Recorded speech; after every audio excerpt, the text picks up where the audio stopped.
Hello, everyone, and welcome to the Kraken Aquatics podcast. One of the things I love most about diving is that feeling of exploring a hidden world. It's like every dive is a treasure hunt, and you never know what amazing things you'll uncover.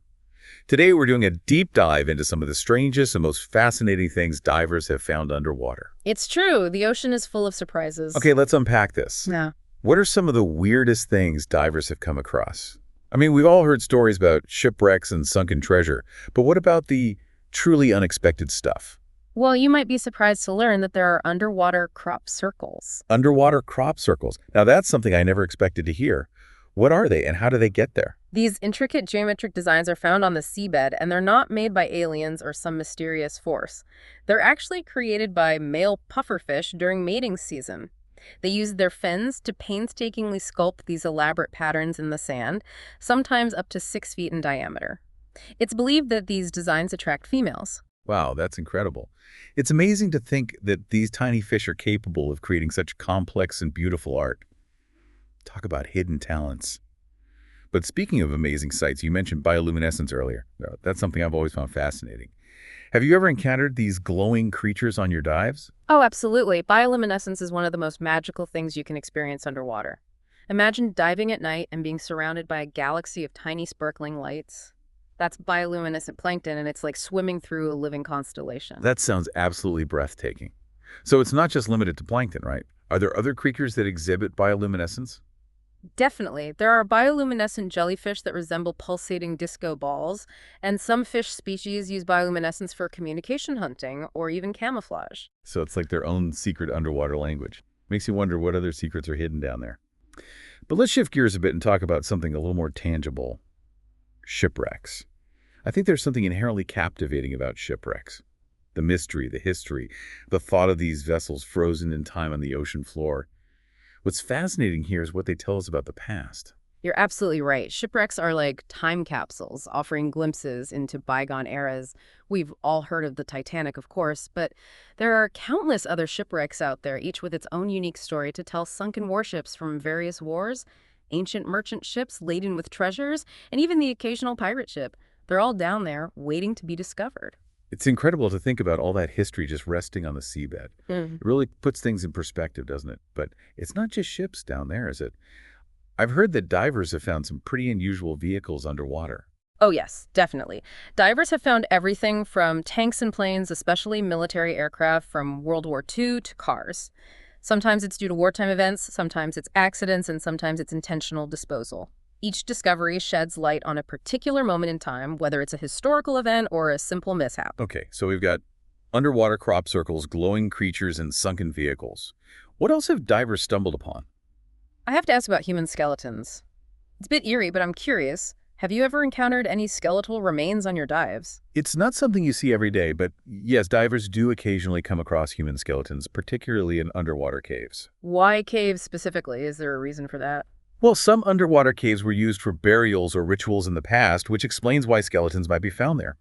These discoveries can be unsettling, but they often provide valuable insights into historical events or ancient cultural practices. It's a reminder that the ocean holds not just natural wonders, but also remnants of human history. That's both fascinating and a little spooky. It makes you realize that even in the depths of the ocean, you're never too far from the past.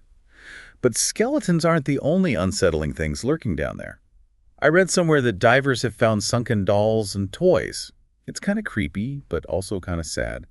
What are your thoughts on these discoveries? I think you hit the nail on the head. It is a bit melancholy. Those finds are often remnants of shipwrecks or items washed away from coastal areas during storms or tsunamis. While these discoveries can be eerie, they also serve as a poignant reminder of the human lives and stories connected to these objects. That's a good point. It's easy to get caught up in the excitement of exploration and forget about the human element. Speaking of history, let's go way back. I mean, way, way back. What about fossils and prehistoric finds? I'm particularly fascinated by megalodon teeth. Where are they found and why are they so captivating? Megalodon teeth are the fossilized remains of prehistoric sharks that dwarfed any sharks we see today. To give you an idea of their size, imagine a shark as big as a bus. These teeth are often found in riverbeds and coastal waters. A shark the size of a bus. Okay, that's officially terrifying. It's incredible that something that massive once roamed our planet. But finding those teeth in riverbeds, That's interesting. It is, isn't it? It suggests that these enormous creatures may have used those waterways as hunting grounds or migration routes. It gives us a glimpse into a prehistoric world that was vastly different from our own. Okay, but what about really old stuff, like dinosaur bones or even older? Is it possible to find things like that underwater? You might be surprised to learn that water can be an incredible preserver. Ancient bones, including mammoth tusks and other prehistoric remains, have been found remarkably well preserved underwater. There are even underwater caves with fossils like Hoyo Negro in Mexico, which contain incredibly well preserved ancient animal and human remains. It's amazing to think that these remnants of the distant past are still being discovered today. It's like each dive has the potential to uncover a piece of history, a piece of the puzzle that helps us understand our planet and its evolution. But let's bring things back to the present, shall we? What about more modern-day oddities? I'm talking about lost phones, cameras, jewelry, the kind of stuff we lose all the time. Yeah. Do divers ever find those things, and do they ever get returned to their owners? Oh, yeah. It happens more often than you think. Divers have found lost items with incredible personal significance. Wedding rings, family heirlooms, you name it. And sometimes, thanks to social media and some good old-fashioned detective work, these items are reunited with their rightful owners. It's always heartwarming to hear those stories. Those are always the best diving stories, the ones where you find something that's not just interesting, but also has a real human connection. It reminds us that every object has a story, and sometimes those stories have happy endings. Exactly. And it also highlights the surprising durability of some everyday objects in underwater environments. You'd be amazed at what can survive down there. Okay, but let's be real. Not everything found underwater is a treasure. What about the weirdest pieces of trash divers have encountered? I mean, I've seen pictures of underwater landfills, and it's pretty shocking. It is a stark reminder of the impact we're having on our oceans. Divers have found everything from shopping carts and bicycles to tires and discarded mannequins. You name it, it's probably been found at the bottom of the ocean. That's a bit depressing. But it's important to be aware of the impact our actions have on the environment. So speaking of being aware, what's the most important thing for divers to remember if they stumble upon something strange underwater? That's a great question. I'd say the most important things are documentation, reporting, and respect. Document your find by taking photos or videos without disturbing the environment. If you believe you found something significant like a shipwreck or a fossil, report it to the appropriate authorities or marine archaeologists. And always respect the ecosystem. Avoid taking or moving items unless you're certain it's allowed and won't harm the environment. That's fantastic advice. It's like the golden rule of diving. Take only pictures, leave only bubbles. But let's dive a little deeper into this idea of respecting the ecosystem, because I think it's something that's often overlooked. You're absolutely right. Many divers are drawn to the ocean's beauty and mystery. But it's crucial to remember that we're visitors in this underwater world.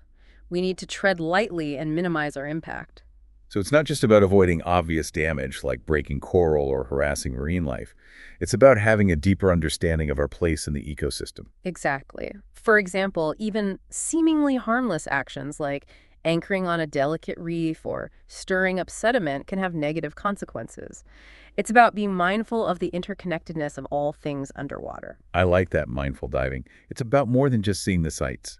It's about appreciating the fragility and complexity of the underwater world. Precisely. And that includes respecting the cultural and historical significance of underwater sites. Shipwrecks, for instance, are not just piles of wood and metal. They're time capsules that hold stories and secrets of the past. It's like you're diving into history itself. Exactly. And just as we wouldn't want to vandalize a historical monument on land, we should treat underwater sites with the same reverence. So when you come across a shipwreck or any other significant underwater, it's not about claiming it as your own. It's about preserving it for future generations. That's a really important point. Many countries have strict regulations about removing artifacts or even interacting with certain marine life. It's crucial for divers to be aware of and respect these laws. So it's not a finders keepers situation? Not at all. In most cases, it's best to practice conservation over collection. That means leaving natural finds and artifacts in place unless you have explicit permission from the relevant authorities. Think of it this way. You're a visitor in this underwater world, and it's important to leave it as you found it. Makes sense. It's like when you visit a national park. You wouldn't just pick up a rock or a flower and take it home with you, right? Precisely. And just like those protected areas on land, many underwater sites are considered heritage sites or marine sanctuaries. They need our protection. So what should a diver do if they do find something truly remarkable, like, say, a shipwreck that's never been documented before? Well, that's when reporting becomes crucial. Contact the local authorities, marine archaeologists, or even a reputable diving organization. They'll have the expertise to assess the find and determine the appropriate course of action. And who knows, you might even end up being part of a historical discovery. Wow, that would be amazing. To think that you could contribute to our understanding of the past just by doing what you love diving. It's true. And even if you don't stumble upon a lost city or a pirate's treasure, every dive has the potential to reveal something new and extraordinary. You might encounter a rare species of fish, a stunning coral formation, or even just a unique arrangement of rocks and seaweed. It's all about keeping your eyes open and appreciating the beauty and wonder of the underwater world. Exactly. And that's where promoting awareness comes in. Sharing your discoveries, whether through photos, videos, or stories, can help educate others about the ocean's wonders and the importance of conservation. It's like being an ambassador for the ocean. I love that analogy because ultimately, we're all connected to the ocean, whether we realize it or not. So true. And the more we learn about it, the more we'll understand how vital it is to protect it. Well, this deep dive has certainly opened my eyes to the incredible range of things hidden beneath the waves. It's mind-blowing to think about all the mysteries still waiting to be uncovered. And that's what makes diving so exciting. Every time you descend, you're stepping into the unknown. It's a chance to embrace the mystery and wonder of the ocean. I couldn't agree more. But before we get too carried away with our scuba fantasies, I think it's time to bring this episode to a close.